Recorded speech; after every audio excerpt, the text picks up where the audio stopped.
Valley Club, brand new promo code for you, power cores and more. We also have a dev meeting coming up this week in California. And because of that meeting, things got a little delayed for me. So instead of Mailbag Monday, we're doing Mailbag Tuesday, answering your questions for the mailbag. And if you're ready for all of that and more, then Valley Club, you know what to do. Find that like button and let's go smash it. And welcome back to the ValleyFlyin channel. I am ValleyFlyin. I hope you're having an excellent day. And I hope you're ready for more free stuff. We got a brand new power promo.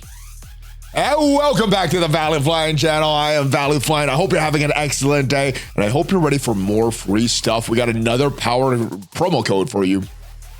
And welcome back to the ValleyFlyin channel. I am ValleyFlyin. Hope you're having an excellent day, and I hope you're ready for more free stuff. We got a brand new promo code to share with you. This one has some power cores, some purple ISO 8 ions, yeah, some pretty good stuff. Also, dev meeting coming up this week in California. Not sure what's going to be shared, but I'll share with you what details I can share with you right now. And if you get some value from this video, hit that like button, hit that subscribe button, and ring the notification bell for even more Marvel Strike Force content. We have at least 5 Marvel Strike Force videos every single week, and if you ring that bell, you're going to get notified as soon as a brand new one goes up. Like I said, there is a brand new promo code. This one is celebrating their anniversary. This is celebrating all the envoys that make content for you guys, and this is going to award 300 power cores. I believe that's 100,000 of these purple ISO 8 ions. Let's go and try to claim this right now. Now, I do know that there is a embargo date on when we can release this. I'm not sure if that's also embargo date when we can claim this, but let's try to claim this and see if it is valid now. And it is valid now. All right, so yes, 300 power cores, 100,000 of these ions, and the code is Envoy Anniversary. ENVOY anniversary. So enter that and you get some free stuff. And as I said, there is a dev meeting in California this week. Came together pretty last minute. Just found out about it last week. Not sure exactly what's going to be going over. I'm sure a lot of the things for the rest of 2025 is possibly celebrating the anniversary, but probably just some things upcoming, maybe getting some feedback like it was last time. Last time we went out to California, they introduced Battle World to us. I'm still hoping that that game mode can turn the corner. I think it was released in a state that it needs some tweaking, but it shouldn't be scrapped. But yeah, that's what we went over last time. Not sure exactly what's going to go over this time, but I do know some envoys are going to be there. Myself, Mobile Gamer, Dorky Dad, Duelim, and Bendable Straws. They also said some players' voice members would be there and some moderators. I'm not sure who is going to be there from that, but let me know down below if there's any questions or any feedback you want me to give to the devs while I'm there. As we jump into the mailbag questions of the week, and big shout out to each and every one of you that left a question for this week's mailbag. And if you do want to leave a question for next week's mailbag, make sure you join the Discord. The link to that is down below in the description. And then go to the mailbag question channel, ask your question there. First question of the week. Hey, ValleyFlyin, 2 questions. I guess we got 2 questions of the week. First, there's a known issue where completing missions for the Patriot section of the Liberty Showcase does not award any shards for progressing in the path to Patriot orbs. Getting orbs for Peggy Carter, Falcon Joaquin, but nothing for Patriot. I'm not sure if that is an issue. I think that is something that the devs did on purpose. And if we go to game and look at these showcase events, I know you were talking about the main team one, so let's go look at that first. But normally these showcase events don't award fragments for their orb, for the team orb. We look at the free path there. There's some teal gear here. And if you do have these characters unlocked, I haven't done this mission yet, but I should do this mission. There's some stuff there. No orb fragments in the Liberty Showcase. In the Patriot Showcase, there is not any there either. And we typically don't get these. Now, I know they're giving less and less of these path to orbs. I don't think it met what they wanted to as far as was designed. I think what they said is they wanted design to be kind of a top off to get some extra shards. But players like myself are using it to kind of min-max how to buy these characters. I don't know if that's how they wanted it. So they're releasing it. They're still releasing these Pat to Peggy orbs. They're still releasing some of the Falcon Joaquin orbs. Now, I know the Falcon Joaquin orbs are from War. I don't remember where the Peggy Carter shards are, but yeah, nothing about Patriot. So I think they're doing all of that on purpose. Not as great for the players as far as just trying to acquire these shards free to play, but I don't know. I guess I guess they're shifting their goals of the game, and I don't know. I don't know if it's going to be a good thing or a bad thing, but less shards typically don't feel as good for myself and the rest of the players. Secondly, as a new MSF player that recently joined my alliance, wanted to ask if character positioning within the squad has any determining effect to the squad's performance. Example, putting Thanos endgame next to Gladiator, etc. Always save, keep on smashing, my brother. Big fist bump for you, my friend. And in certain instances, your placement of the team does matter, especially when tanks are involved or you have like a character that has something in their passive with adjacent characters, things like that. So placement does matter for certain teams. In this example, Thanos next to Gladiator, well, if we go into the game and look at the passive for Thanos, I think you do want it to drop below 50% health, and placing him next to the tank in Gladiator will help him do that. So what it says on the passive, the first time this character drops below 50% health, clear all negative effects on self and Annihilator allies, reduce the duration of all positive effects by 5 on all enemies. Any positive effect that has duration of 0 expires instantly, including Safeguard. Then he's gonna do the rest of the stuff. Attacks, 30% drain, 1000% extra focus, unavoidable, cannot be blocked. So in Thanos' case, you do want him next to Gladiator because of that passive. Sometimes you get other bonuses like Old Man Logan. If you look at his passive, sometimes you want him right next to the tank as well, because when he's attacked, he's going to fill speed bar for himself by 20%. So if he's next to a tank, he's getting hit with adjacent attacks, well, he's going to be filling his speed bar and going more often. So some teams, the placement does matter. You want certain characters next to the tank. Sometimes the placement actually matters because of bonuses from the passive, but in a lot of teams, the placement does not matter at all. So it really depends on the team. It really depends on what their kits look like and their passive. So it's not a cookie cutter answer for every team. You do need to look at their kits and see where you want to place each of the characters. Hey, Valley, seeing rumors of a Vigilante team, Daredevil, Elektra, Punisher, Silver Sable, and Hitmonkey. Any confirmation of this? I'd like to get the rework characters leveled up early. Well, remember, there's no real benefit in getting these rework characters leveled up early, even if they are getting reworked, by the time these characters were released. So I don't know if this rumor is true or not. We do know Hitmonkey. We did vote for Hitmonkey. But Daredevil, does make sense that he would get a rework around this time, especially because his series is out and the new series is out on Disney Plus. But yeah, I got no confirmation one way or the other if these rumors are true. Sometimes we get information in advance, sometimes we don't. But this is a team that we haven't had too much information on. But yeah, I don't think there's too much benefit in leveling up characters before the rework. Sometimes you can and get a little bit of benefit. I know Captain Sam, some people leveled him up. The stats were showing incorrectly. He has a benefit at that time, but if you're looking to use the full team, you can wait until the new characters come out because, obviously, if this is true, and we get Silver Sable and Hitmonkey. I know we're getting Hitmonkey because we voted on him, but let's say we get Hitmonkey. The rest of his team, there's no real point in leveling them up because Hitmonkey's not going to be released for a while. So unless you have nothing to do, no one to level up, all your good characters already level 105, probably wouldn't advance level these guys. For me, I'm so behind on teams. I don't even have my Liberty built. I don't have the Howard, like the Star Jammers fully built up yet. So I'm behind a lot of teams. So there's no way that I'm going ahead of these teams. This person says doubt there would be 3 reworks. Yeah, usually there's not, but once in a while they do release a team like with the Mighty Avengers where there was Hercules on the team, and then the rest of the characters were all reworked. And then they did something similar to that with Mr. Negative as well. Mr. Negative came to the game, and the rest of the Underworld characters were all reworked characters. So they have their pattern. Usually it's 3 new characters, 2 reworks, but sometimes they switch some up. So just because they haven't done things in the past, I know they once in a while do try to do things, different things. To those who complain about training modules, I'll trade you. I desperately need gold. Oh man, you got a lot of training modules, dude. That is a lot. I'm not sure how many characters you could build up with that because they take a lot, but yeah, congratulations. I wish we could switch. We could hook you up with someone in the Valley Club and you guys could switch with them and you guys can have the resources, but unfortunately they don't have that built into the game. Hey Valley, in your common mistakes video, you mentioned only invest in raid teams until they could reliably sims. Would you mind sharing what current raid teams look like for the level of raid that you're running? And I think the easiest way to go through these raid squads is to go through the save squads. So first team on the save squad list is the Orcus team. These guys built up pretty big, and the reason they do have value in Crucible, they do have value in War, and I think I bought some of these diamonds. I don't think I just pulled them or earned them. I think I did buy some of these diamonds in the store. So this is a team that I think you can build to certain levels because they give you value outside the raids. Same thing with the Night Stalkers. Night Stalkers are great in Crucible. They're great in War. And we built them up pretty big here. Now, this team is an older team. This is a team that I wouldn't recommend building too much. Now, back in the day, we did build Void Knight. We did build Red Goblin, but as you can see, they're still level 100. They're not going to go to 105. There's no reason to take them 105. We still have Teal Gear on Gwenom and Carnage, and they're not built up. And as you can see, in this squad, Venom got replaced by Super Skrulls. So yeah, no reason to build up Gwenom, Carnage, and Venom, but maybe Void Knight. Probably not building Red Goblin either, especially a lot of these teams with the older stats before Ares. They just don't line up. Now, Spider Society is an interesting place. They could reliably beat the raids, the Orcus raids. They were involved in the Spotlight 1 raids, not involved in the Spotlight 2 raids. They were very good in Cosmic Crucible. They were very good in Dark Dimensions. Not as good in Cosmic Crucible, not as good in Dark Dimension. And at a minimal investment, I think even level 95, you could pretty much get through the raids. But here's the thing.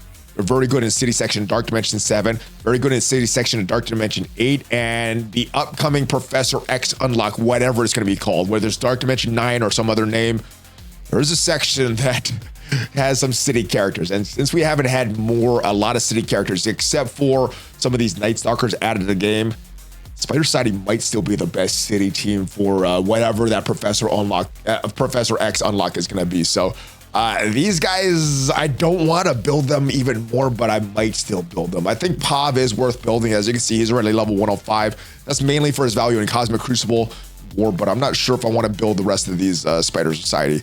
Alpha Flight is a team that's needed for the Spotlight 2 raids right now. I'm not going to take them more than level 100. And I'm not buying any more diamonds. If we pull diamonds, that's fine. But level 100 for these guys, Gear Tier 19, these guys, I don't see a lot of value taking them after this. We do have a little bit of value in North Star, a little bit of value in Guardian for hybrid teams in War and Crucible, but I don't see their value as much to bring them up. Extreme X-Men is a interesting team also. As you can see, we built up Nightcrawler. The rest of them we did not build up at all, and that's because as we get a new raid, because this is one of our older raid teams, I do expect this to be replaced as one of the teams when we get a new raid. So not too much investment in them. Nightcrawler is 105. I think he is worth investing in. He fits on a lot of hybrid teams. The rest of this Extreme X-Men, not so much. And then these older teams, you don't really need to build them up at all. They don't have value in the raids or in Cosmic Crucible. Val might have a little value in Dark Dimension for this Professor X unlock if they call it Dark Dimension. If they don't call it Dark Dimension and her tags don't get extended, then Val really has zero value. But these are the teams I'm running, and that is the level that I have them built up right now. Some of them, if you're doing the highest difficulty of the raids, and that's what we are doing. We're doing the highest difficulty of the Orcus raids and the Spotlight 2 raids.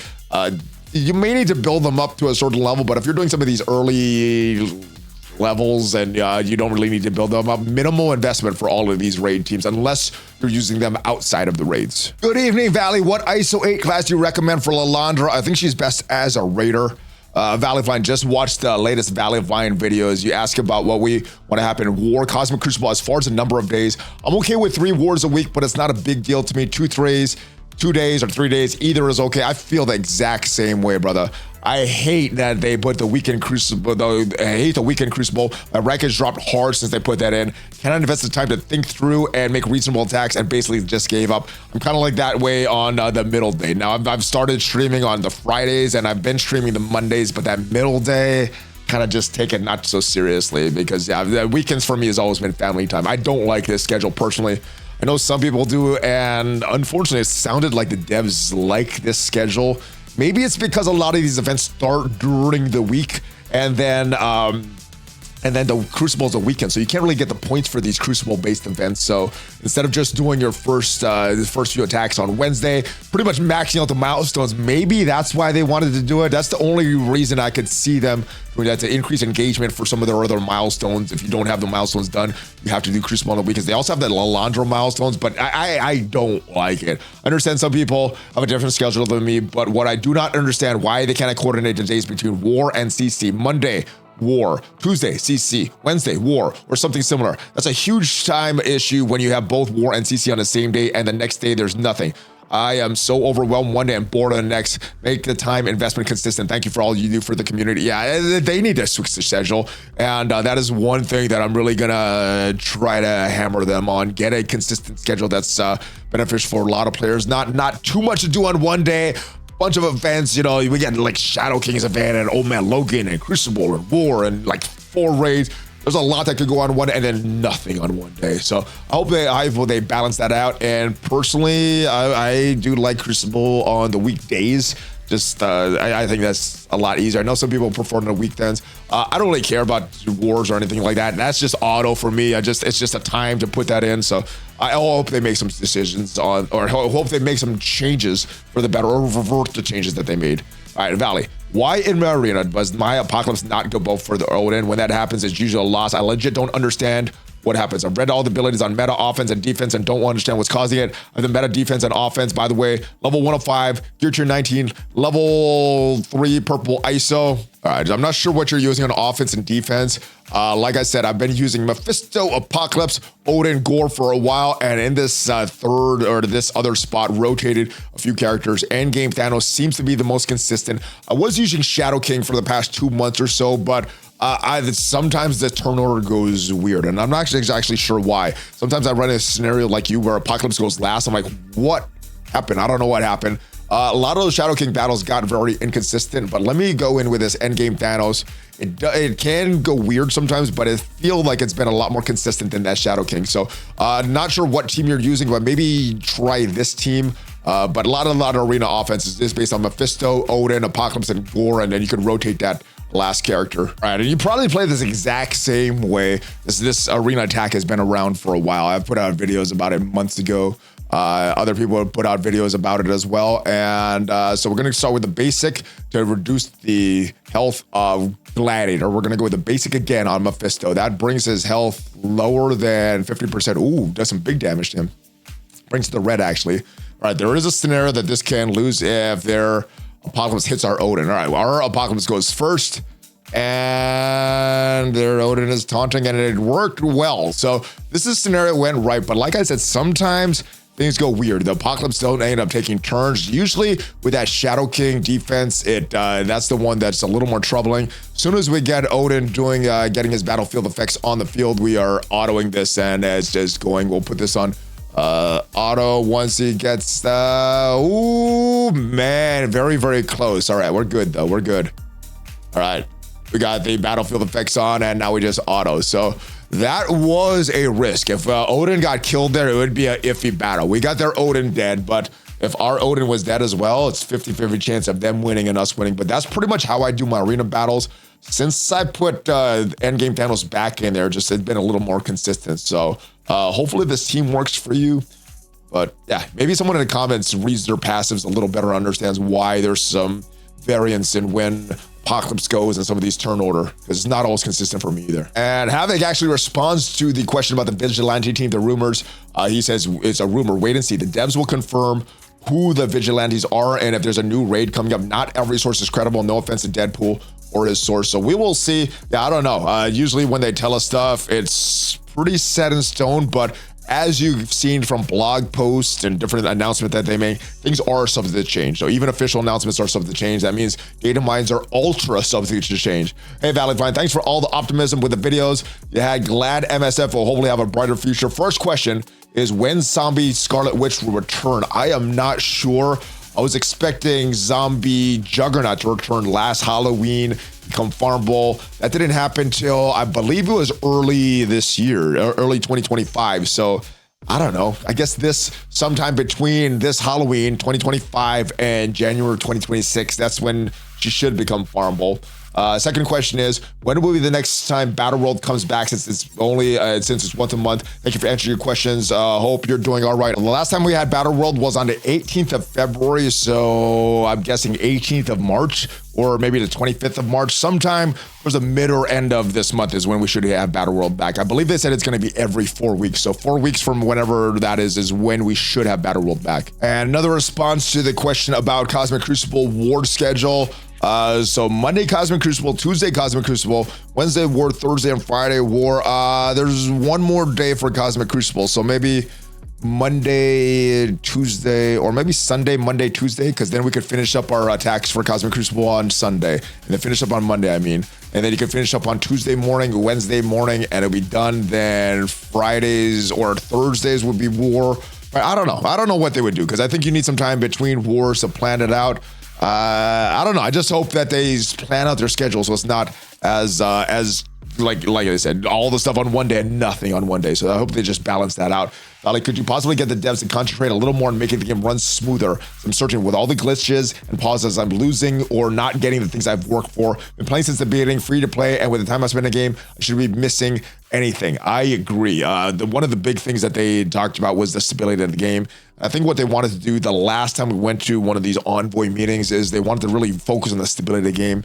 I think it has improved, but they also said that meeting a few years ago or about a year and a half ago that one of the things was the framework, the backend framework of the game needed to be updated. And one of the challenges running was trying to run a live ops game while updating the backend of the game. So that's one of the challenges. Also, what they said is some of the challenges they have is just they're understaffed.